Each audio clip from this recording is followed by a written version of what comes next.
అందరికీ నమస్కారం. మదిర నియోజకవర్గంలో జమలాపురం శ్రీ వెంకటేశ్వర స్వామి వారి సన్నిధిలో ఉన్నాం. మరి దాదాపు 1000 సంవత్సరాల స్వయంభూ వెంకటేశ్వర స్వామి, అదేవిధంగా లక్ష్మీ అమ్మవారు కూడా స్వయంభూగా ఉన్నటువంటి క్షేత్రం అని చెప్తున్నారు. చాలా పెద్దగా, చాలా ప్రశాంతంగా, అద్భుతంగా ఆలయం ఉంది. మరి ఈ ఆలయం యొక్క చరిత్ర, ఈ ఆలయం యొక్క దీవెనలు, అదేవిధంగా ఈ గ్రామంలో ఉన్నటువంటి మంచి సాంప్రదాయాలు, ప్రతి ఒక్కరు ఈ గుడిని తమదిగా భావించి అనేక మంది వేరే వేరే దేశాల్లో ఉంటున్నటువంటి వాళ్ళు కూడా ఈ గుడికి డొనేట్ చేయడం, ఈ గుడిని ఎక్స్పాండ్ చేసుకోవడం, ప్రభుత్వాల సహాయం ఉన్నా లేకున్నా వారంతో వారు పనిచేసుకోవడం చాలా మంచిగా అనిపించింది. ఇదే ఒరవడి కొనసాగాలి. మన వారసత్వంగా వచ్చినటువంటి సంస్కృతి, గుడి కావచ్చు, గోపురం కావచ్చు, పండగ కావచ్చు, ఊరు సాంప్రదాయం కావచ్చు, దాన్ని కాపాడుకునేటటువంటి మంచి సంస్కృతిని ఇక్కడి ప్రజలందరూ కూడా మరి కొనసాగించడం చాలా సంతోషం. ఇవాళ తెలంగాణ జాగృతి జనంబాటలో భాగంగా ఖమ్మం జిల్లాకు వచ్చాము. మొదట మధుర నుంచి ప్రారంభించాము. ఆ తర్వాత వైరా వెళ్తాము, సత్తుపల్లి వెళ్తాము.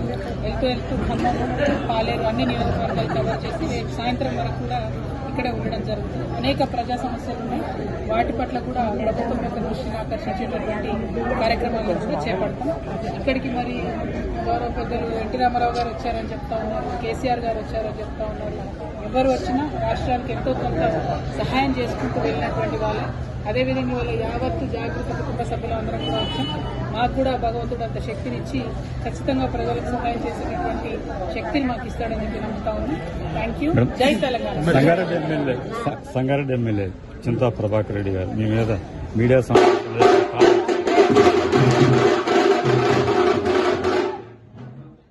సంగారెడ్డి ఎమ్మెల్యే చింతా ప్రభాకర్ మీ మీద కామెంట్ చేశారు. మీడియా సమావేశాలు హరీష్ రావు గారిపై విమర్శించకూడదు, పార్టీ మొత్తం స్పందించాలి. పొద్దున ఖమ్మంలో ప్రెస్ మీట్ పెట్టినప్పుడు చెప్తాను. జూబ్లీహిల్స్ ఉప ఎన్నికలు జనరల్ గా ఎప్పుడు ఎవరి మీద విమర్శ వచ్చినా, నా మీద వచ్చినా, ఏ వ్యక్తి మీద విమర్శ వచ్చినా వాళ్ళంతటి వాళ్ళు ప్రజలకు చెప్తున్నారా చెప్తలేరా అని ప్రజలు కూడా గమనిస్తారు. సరే, మనకిప్పుడు 100 మాగదులు ఉండొచ్చు, వారంతా మా కోసము మాట్లాడతారు, మమ్మల్ని ఏదో రక్షిస్తారు అనుకుంటే నిరంతరం అది కుదరదు.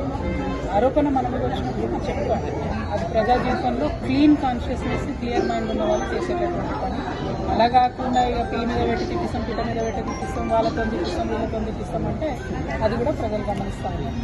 కాంగ్రెస్ పార్టీ ఇచ్చిన హామీలు ఏ ఒక్కటి అమలు కావట్లేదు, ఉద్యోగాల విషయంలో కానీ ఏదైనా కానీ జూబ్లీహిల్స్ ఎన్నికల్లో ఇచ్చిన హామీలను ప్రజలు మర్చిపోయారని భావించవచ్చా, ప్రతిపక్ష పార్టీలు వైఫల్యంగా భావించవచ్చా? అంటే ప్రధానంగా ఒకటండి, జనరల్ గా రూలింగ్ పార్టీకి ఉప ఎన్నికలలో ఎప్పుడైనా జనరల్ ఒక అడ్వాంటేజ్ ఉంటుందని చెప్తారు. కానీ దానికి కూడా మనము డిఫరెంట్ సంఘటనలు చూడడం జరిగింది. కూడా ఇవాళ జూబ్లీహిల్స్ లో జరిగింది నేను అనుకోవడం అయితే, ఒక పక్క కాంగ్రెస్ పార్టీ మీద కోపం ఉన్నప్పుడు ఇప్పుడు గ్రామాల్లో మీరు ఎవరినన్నా అడగండి, ఏ ఒక్క పథకం రావట్లేదు, పెన్షన్ పెరగట్లేదు, మహిళలకు 2500 ఇస్తామన్నారు, ఇవ్వడం లేదు, వికలాంగులకు పెన్షన్ పెంచుతామన్నారు, పెన్షన్ పెంచడం లేదు, 6 గ్యారెంటీలో ఏ ఒక్కటి అమలు అవ్వడం లేదు. అయినా జూబ్లీహిల్స్లో కాంగ్రెస్ గెలిచిందంటే కేవలం అది ప్రతిపక్షాలు, భారతీయ జనతా పార్టీ కావచ్చు, టీఆర్ఎస్ పార్టీ కావచ్చు, అనుకున్న స్థాయిలో ప్రజల సమస్యలను ఎండగట్టడంలో, ప్రజల పక్షాన నిలబడడంలో విఫలం చెందారని చెప్పి చాలా స్పష్టంగా అర్థమవుతా ఉంది.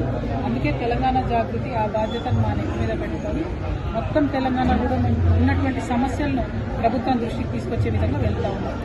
బలంగా ప్రజల మధ్యలో నిలబడి ప్రజలకు ఇచ్చిన 6 గ్యారెంటీలు ఏమైనా ఎందుకు వస్తలేదు, 200 యూనిట్లు కరెంట్ అన్నారు, గ్యాస్ బండ్ అన్నారు, ఏది కూడా రాని పరిస్థితి. వీటన్నిటి మీద కూడా నిరంతరం ప్రభుత్వాన్ని నిలదీసి మేము ముందుకు సాగుతాం. మేడం, రాష్ట్ర రాజకీయ పరిస్థితుల దృష్ట్యా కల్వకుంట్ల కవిత గారు పార్టీకి విరామం ఇస్తున్నారని భావించవచ్చా?